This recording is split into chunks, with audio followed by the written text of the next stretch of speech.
दोस्तों इस तस्वीर को देखें। यह है जमीन पर रहने वाला सबसे बड़ा एनिमल अफ्रीकन एलिफेंट।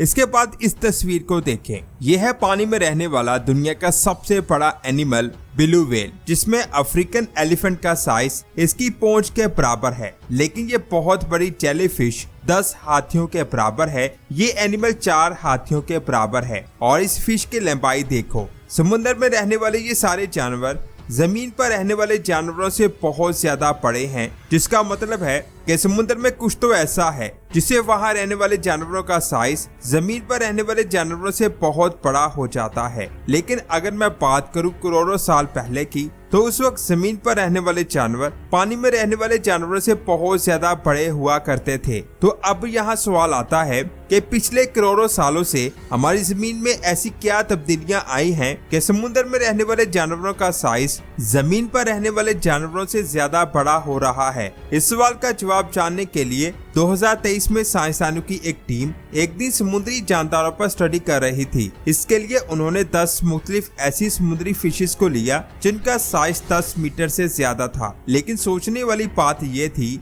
कि साइंसदानों ने सी मैमल्स को ही क्यों लिया। असल में साइंसदानों की टीम को पता था कि जमीन पर रहने वाले मैमल्स की ग्रोथ 9 जीन्स की वजह से होती है। इन 9 जीन्स में से 2 जीन्स की कॉम्बिनेशन जमीन पर रहने वाले मैमल्स में भी पाई जाती है। इसीलिए साइंसदानों की टीम ने सी मैमल्स को लिया और इनमें 9 ग्रोथ जीन्स को फाइंड करना शुरू कर दिया। और रिजल्ट देखकर वो हैरान हो गए। उन्होंने ये देखा कि उन मैमल्स में 9 जीन्स में से एट अ टाइम 4 जीन्स की कॉम्बिनेशन मौजूद थे, जबकि जमीन पर रहने वाले मैमल्स में सिर्फ 2 जीन्स के कॉम्बिनेशन मौजूद थे। यानी साइंसदानों के मुताबिक इन 4 जीन्स कॉम्बिनेशन के इफेक्ट की वजह से समुद्र में रहने वाले मैमल्स का साइज जमीन पर रहने वाले मैमल से ज्यादा बड़ा है।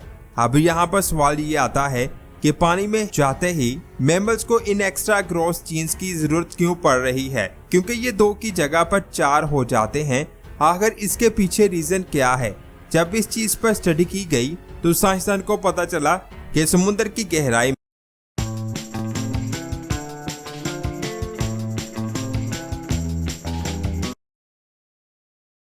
में एक ऐसी गैस मौजूद है जिसकी वजह से समुद्र में रहने वाले जानदारों का साइज इतना बड़ा हो रहा है। असल में 1999 में एक साइंसदान ने अपनी टीम के साथ मिलकर समुद्र के मुख्तलिफ हिस्सों से प्रॉन्स को इकट्ठा किया, जिनमें 1800 मुख्तलिफ स्पीशीज के प्रॉन्स थे। जब उस साइंसदान ने इन प्रॉन्स के साइज को कंपेयर किया तो उसने देखा कि कुछ प्रॉन्स का साइज बाकी के मुकाबले में 6 गुना ज्यादा बड़ा था। वो बहुत हैरान हुआ कि आखिर ये कैसे पॉसिबल हो सकता है। इस चीज के बारे में जानने के लिए उस साइंसदान ने उस जगह और एनवायरनमेंट को स्टडी किया यहाँ पर वो प्रॉन्स रहते थे। जिसके बाद उसको जो चीज का पता चला वो बहुत हैरानकुन थी। उस साइंसदान ने ये देखा कि जिन प्रॉन्स का साइज छोटा था वो स्वेलो वाटर यानी समुद्र की सतह के करीब मौजूद पानी में रहते हैं, और जिनका साइज बड़ा था वो समुद्र की गहराई में रहते हैं। मजीद स्टडी करने से ये पता चला कि समुद्र की गहराई में मौजूद पानी काफी ठंडा होता है, इसीलिए वहाँ पर ऑक्सीजन सतह के मुकाबले में ज्यादा मिकदार में होती है।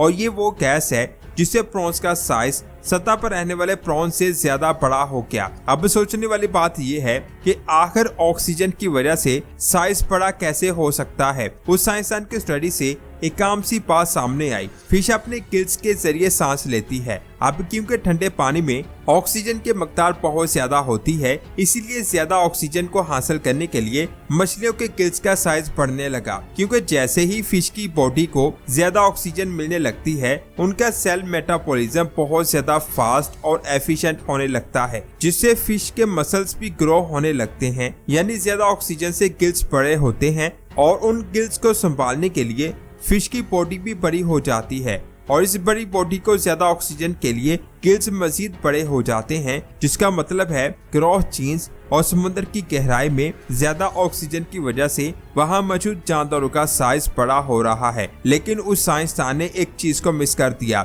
अभी मैंने सिर्फ फिश की बात की है जो अपने गिल्स के जरिए सांस लेती है, लेकिन समुद्र में कई ऐसे जानदार रहते हैं जिनके गिल्स नहीं हैं। तो उनका क्या? जैसे ही इस साइंसदान की रिसर्च पब्लिश हुई तो एक साइंसदान ने देखा कि इस पूरी रिसर्च में एक मेजर लूप होल है कि फिश गिल्स के जरिए सांस लेती है, लेकिन समुद्र का सबसे बड़ा एनिमल तो ब्लू व्हेल है जो एक मैमल है। ये व्हेल पानी के अंदर नहीं बल्कि सतह पर आकर सांस लेती है। तो आखिर इसका साइज इतना बड़ा कैसे हो गया? इस चीज के बारे में जानने के लिए इस साइंसदान ने अपनी अलग से स्टडी शुरू की और उसने ऐसी मछलियों को लिया जो पानी और जमीन दोनों पर रहती हैं। इसके लिए उसने मैग्रो नाम की एक स्पीशीज को लिया। ये पानी और जमीन दोनों पर रह सकती है, इसलिए उसने उसके 2 ग्रुप बनाए। एक ग्रुप को उसने पानी पर रखा और एक को जमीन पर। 2 हफ्तों के बाद उस साइंसदान ने देखा कि जिन फिशेस को जमीन पर रखा था उनकी रीढ़ की हड्डी 2 हफ्तों के बाद पानी में रखी फिश के मुकाबले में काफी ज्यादा थिक और स्विफ्ट हो गई थी। ऐसा तब होता है जब किसी जानदार पर ग्रेविटी का असर ज्यादा होता है, लेकिन जमीन पर तो हर जगह ग्रेविटी एक जैसी होती है। ऐसा तो बिल्कुल नहीं है कि जमीन पर तो उन मछलियों पर ग्रेविटी का असर ज्यादा हुआ है। तो फिर इन दोनों एनवायरनमेंट में ऐसा क्या बदला? अगर आप बॉल और पत्थर को पानी में फेंकोगे तो पत्थर पानी में डूब जाएगा, जबकि बॉल पानी पर तैरेगी, क्योंकि कोई भी चीज पानी में गिरते ही अपने वजन जितना पानी नीचे पुश करती है, उसके जवाब में पानी उतनी ही फोर्स से उस चीज को ऊपर की तरफ पुश करता है। इसे बुयोनेंस फोर्स कहते हैं। इस फोर्स की वजह से समुद्र की गहराई में जानदारों का साइज बड़ा हो जाता है, क्योंकि अगर कोई हाथी ब्लू व्हेल जितना बड़ा हो गया तो उसकी हड्डियां जितनी भी थिक हो जाएं, वो हवा से मिली बुयोनेंस फोर्स उसे ग्रेविटी बर्दाश्त करने में उतनी मदद नहीं करेगी जितनी पानी की वजह से ब्लू व्हेल को मिलती है।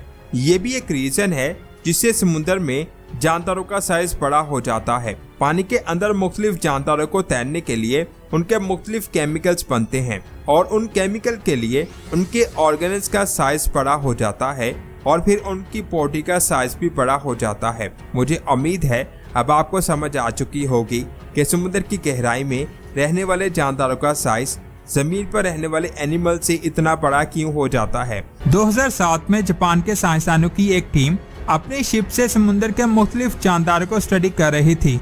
जब उनकी शिप अंटार्कटिका की कोस्ट लाइन तक पहुंची तो उन्होंने बहुत अजीब एक जानवर देखा जो उनकी शिप के बहुत करीब से गुजरा, जिसकी तस्वीर आप स्क्रीन पर देख सकते हैं। इससे पहले 2005 में गूगल ने भी कुछ ऐसे ही जानदार की तस्वीर को सैटेलाइट की मदद से खींचा था। इसके बाद 2010 में जापान की एक केमिकल कंपनी समुद्र के अंदरूनी हिस्से की वीडियो बना रही थी। तब उन लोगों ने भी इसी तरह के जानदार को देखा जो साइज में बहुत बड़ा था, जिसके 2 हाथ भी थे और इसकी आंखें बहुत छोटी थी, लेकिन वो उसे ज्यादा देर तक नहीं देख पाए। आखिर वो जानदार क्या था, आज तक किसी को पता नहीं चल सका। इसके अलावा समुद्र की गहराई में क्लोजर स्क्विड रहता है, जिसका साइज 10 हाथियों से भी बड़ा है। ये भी समुद्र के सबसे बड़े जानदारों की लिस्ट में आता है और ये बड़े से बड़े जानवरों को अपनी तरफ खींचकर खा जाता है। तो दोस्तों, ये थी आज की शानदार वीडियो। आपको कैसी लगी नीचे कमेंट्स करके जरूर बताएं। वीडियो अच्छी लगी तो इस वीडियो को लाइक और शेयर लाजमी करें। मिलते हैं एक और शानदार वीडियो में। अपना बहुत सारा ख्याल रखें। अल्लाह हाफिज।